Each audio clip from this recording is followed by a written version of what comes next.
Conflict is part of our everyday existence. We are bound to differ in ideas, beliefs, or interests in some areas of our lives. Africans from their earliest days used their community elders to dialogue and settle disputes. Today, the use of mediation as opposed to going to the courts for every minor conflict still gain more preferences in most communities as we try to promote unity and peace amongst us. The European Union, through the Access to Justice Civic Awareness Campaign, recognizes this age-old institution of settling disputes and empowers it through a legal training of community mediators on how to settle disputes more effectively.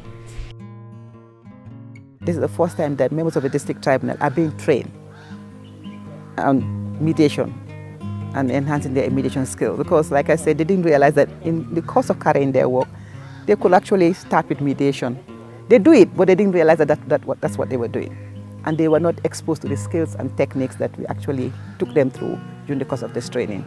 The Community Mediators training is an extension of the EU-funded Access to Justice Civic Awareness Campaign, a project that was a major success in disseminating information nationwide on the rights and how to access them. Training community elders, law enforcement agencies, Alkalos, on how to administer justice in their various communities. As part of the Access to Justice project, a comprehensive review of the ADR system in the Gambia was conducted. The study identified community mediation to be more effective in having a long-lasting solution to minor dispute within the community, as communities were more compliant with the settlement from within. This is the way we know to resolve our conflicts within our traditional setting. In fact, even the modern court structures now, we are promoting reconciliation. In my community, ADRS is the only work we do. We always do go on ADRS. Not very rare we go to court. And this training has helped me a lot.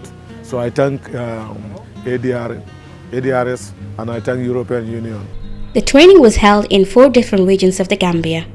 The 3-day training was conducted in each region, where community elders were trained on alternative dispute resolution, ADR methods, mediation techniques, ethics and conduct of a mediator, amongst others.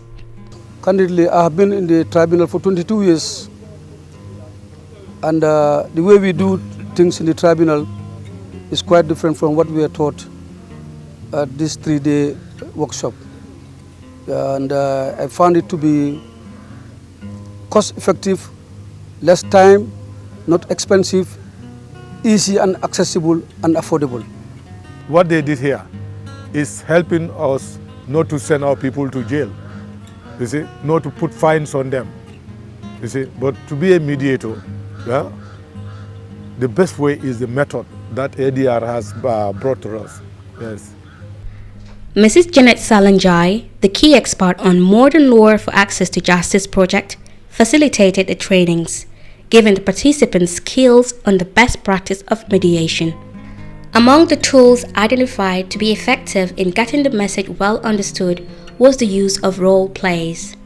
The project designed drama sketches with intentional flaws so as to give participants the chance to identify principles, techniques, and ethics that were portrayed in the drama performances. You know, in the communities, they like to see things in action. So we identify issues that are prevalent in their communities. For example, 2 wives fighting, animals straying into somebody else's property, land disputes, and those are the subject matter of the role plays. So these are real things that happen in their communities, and we get them actually, after teaching them every module, to participate in the role play. So they are the actors and actresses in the role plays. After doing the role plays, we ask the participant to comment on the mediation that has taken place. They will comment on the positive aspects, relying on the things they've learned. They will also comment on the negative aspects, also relying on the things that they were told they're not supposed to do. Among the key principles highlighted in the training was the importance of trust, confidence, and integrity as qualities of a good mediator. Mrs. Janet Salanjai emphasized on the need of mediators to preserve integrity and confidentiality in every step of dealings with parties. I keep saying that normally people who compromise you and make you do things, they're the people who go and talk about you. But if they come to you, want to bribe you, or want to make you interfere with your judgment, and you say, I won't do it, they will be angry with you, but they will go away respecting you. Don't mind, they will say, this man is not good, he refused to help me. But when they go to bed, they will say, but this man is a person of integrity. He's somebody that you cannot compromise. So when they go gossip about you, they will say, this man is very difficult, but they will know that you are respectful and you are doing your job. As conflict within us continues to outnumber the capacity of the courts, this community mediators training will go a long way in minimizing the ever-increasing workload at the courts while enforcing justice and unity at the grassroots level.